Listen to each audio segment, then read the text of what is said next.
আবারও ধস নামলো ১৯ নম্বর জাতীয় সড়কের সার্ভিস রোডে। ঘটনাটি ঘটেছে এটুরা ব্রিজের নিচে। ধসের ফলে রাস্তায় বড় সড়ো একটি গর্ত সৃষ্টি হয়, যার কারণে বিপদ সীমায় পড়ছে যান চলাচল। দ্রুত পদক্ষেপ নিয়ে জায়গাটি ব্যারিকেড দিয়ে ঘিরে ফেলা হয়েছে।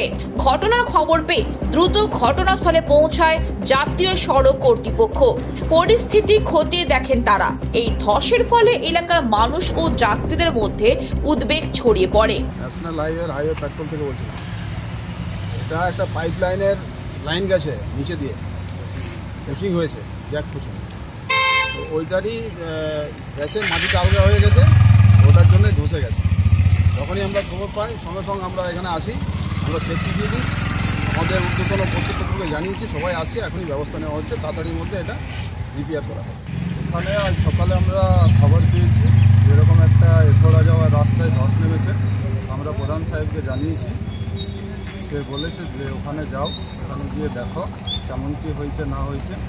আর আমাদের এথোড়া গ্রাম পঞ্চায়েতের তরফ থেকে সবাইকে একটাই কথা বলা, যারা দিনের বেলায় পার হচ্ছে ভেবো না যে রাতে ওরকমই থাকতে পারে যা পরিস্থিতি। তার জন্য সবাইকে বলবো যে রাতে যখন পার হবে একটু দেখে শুনে পার হবে, কোথায় কী হচ্ছে বোঝা যাচ্ছে না। আসানসোল থেকে রাহুল পাশনের রিপোর্ট, খবর বাংলা।